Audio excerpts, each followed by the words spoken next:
E aí, moçada, beleza? Imagine-se em pé em frente à sua casa. Aí você vai caminhar 15 passos do local que você se encontra, em seguida mais 10 passos e depois mais 5. Após esses movimentos, qual é a distância que você está da posição inicial? 30 passos? 15 passos? Voltou para o mesmo local? As opções anteriores são apenas 3 de inúmeras possibilidades para respostas dessa situação. Uma resposta seguramente correta só poderia ser dada com o conhecimento de uma informação fundamental. Para onde foram dados os passos? Algumas grandezas físicas, como deslocamento, velocidade, força, campo elétrico, aceleração, somente ficam bem definidas se indicamos, além de seu valor numérico, seguido da unidade medida, é claro, sua direção e o seu sentido. Se essas indicações não são feitas, a informação é incompleta, ou seja, é incorreto.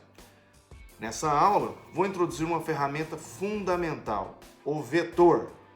Bora para a mãozinha? Vamos definir a princípio grandezas físicas. Definimos como grandeza física tudo que pode ser medido, como comprimento, velocidade, massa ou peso, temperatura, tempo, etc. As grandezas físicas são divididas em grandezas escalares e vetoriais. As grandezas escalares são as grandezas físicas que ficam completamente definidas, especificando seu módulo e unidade de medida. Exemplos disso, temos volume, imagine uma garrafa de 500 ml, ou a massa de um corpo de 50 kg, ou a temperatura, pense em 37 graus Celsius, ou o tempo, 45 minutos. Todas as grandezas citadas ficam bem definidas apenas com o seu módulo e unidade de medida. Não precisamos informar nem direção, nem sentido. As grandezas vetoriais são grandezas físicas que exigem que informemos o módulo com a unidade de medida, a direção e o sentido. Por exemplo, a velocidade de um avião é 200 km por hora, direção norte-sul, sentido para sul. Ou a força exercida, de 100 newtons, horizontal para direita. Em ambos casos, precisamos informar a direção e o sentido. Então, para representarmos graficamente as grandezas vetoriais, utilizamos os vetores, que são segmentos de reta orientados. Considere essa seta vermelha para a direita, que representa um vetor velocidade. A reta pontilhada é a reta suporte, que representa a direção do vetor, no caso horizontal. A ponta da seta representa o sentido do vetor, no caso para a direita. Quando comparamos os vetores em uma escala, o tamanho do vetor, o tamanho da seta, representa a intensidade, ou módulo, ou magnitude, que são sinônimos. Uma observação: toda direção possui 2 sentidos.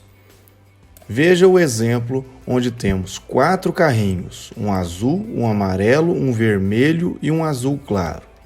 Note que a velocidade de B e a velocidade de D têm mesma direção e sentido. A velocidade B e a velocidade C têm mesma direção e sentidos opostos, assim como a velocidade de C e D também têm mesma direção e sentidos opostos. Voltamos aí, galera. Assim como as grandezas escalares, as grandezas vetoriais também estão submetidas a regras de operações matemáticas, seja soma, subtração, multiplicação. A soma vetorial é mais utilizada no ensino médio e podemos executá-la de 3 formas diferentes, que é a regra do polígono, regra do paralelogramo ou método analítico, onde você mete a matemática. Enquanto você assiste a aula da mãozinha, pense na seguinte pergunta: a pressão é uma grandeza escalar ou vetorial? Quero ver, hein? Vamos lá, mãozinha! Assim como as grandezas escalares, as grandezas vetoriais também estão submetidas a regras de operações matemáticas, como adição, subtração, multiplicação, etc. Uma dessas regras é o método do polígono ou poligonal. Para realizarmos uma soma vetorial S é igual a A mais B, Pelo método da poligonal, devemos desenhar a origem do vetor B na extremidade do vetor A. O vetor soma S é o segmento de reta cuja origem é a origem de A e cuja extremidade é a extremidade de B. Veja na representação, o vetor vermelho se encaixa no vetor azul. Você liga o início do vetor A ao final do vetor B. Assim está representado o vetor soma. Para determinarmos o módulo do vetor soma, devemos utilizar uma escala anteriormente fornecida para os módulos dos vetores A e B, ou aplicar a lei dos cossenos. Esse método de soma vetorial nos permite somar mais de 2 vetores ao mesmo tempo. Vamos fazer isso com 4 vetores. Desenhamos o vetor A, em seguida o vetor B, em seguida o vetor C e por último o vetor D.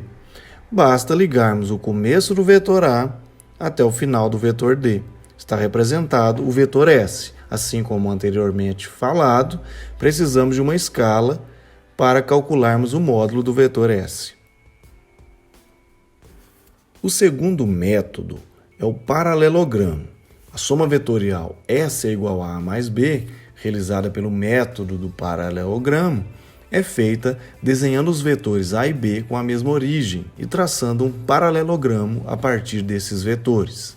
Veja, representamos o vetor A e o vetor B, traçamos 2 linhas pontilhadas paralela a A e paralela a B e fazemos a ligação do começo até o ponto de encontro. O vetor soma terá como origem a origem dos vetores A e B e como extremidade a interseção dos 2 segmentos paralelos aos vetores A e B.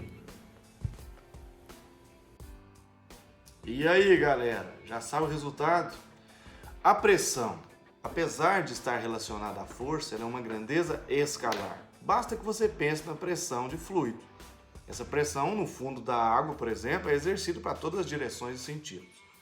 E para a gente finalizar, vamos fazer uma simplificação de soma vetorial. Às vezes os vetores são paralelos ou perpendiculares, a gente pode fazer a soma direta, a subtração ou aplicar Pitágoras. Essa moleza aí mesmo. Mas antes da gente passar para a última parte da mãozinha, eu quero pedir que vocês se inscrevam no canal, ativem o sininho das notificações, vamos curtir o vídeo, comenta aí embaixo, tudo tem direito. Beleza, galera? Vamos lá então. Mãozinha, finaliza aí para nós. Nós temos alguns casos particulares, onde podemos simplificar essa soma. Primeiro caso, vetores de mesma direção e de mesmo sentido. Considere o vetor A e B, ambos apontados para a direita. Basta colocarmos um na frente do outro e podemos somá-los, ou seja, eu simplesmente vou somar o módulo de A mais o módulo de B. O resultado já sabemos que é para a direita. Segundo caso, vetores de mesma direção e de sentidos opostos. Considere o A para a direita e B para a esquerda. Basta representarmos na regra do polígono e o módulo desse vetor é o módulo da subtração A menos B. O terceiro e último caso são vetores perpendiculares entre si. Utilizando a regra do polígono ou paralelogramo, usamos Pitágoras. S ao quadrado é igual a A ao quadrado mais B ao quadrado. Considere o módulo de A 4 unidades e o módulo de B 3 unidades. Para o primeiro caso, vamos somar 4 mais 3, 7 unidades. Segundo caso, subtração 4 menos 3, módulo disso, 1. Terceiro caso, vamos aplicar Pitágoras. S ao quadrado é igual a 16 mais 9, S quadrado é igual a 25, raiz de 25, 5 unidades. Veja que toda soma vetorial deve ficar compreendida entre um valor máximo e um mínimo. O valor máximo é a soma direta, 4 mais 3, e o valor mínimo é a subtração, 4 menos 3.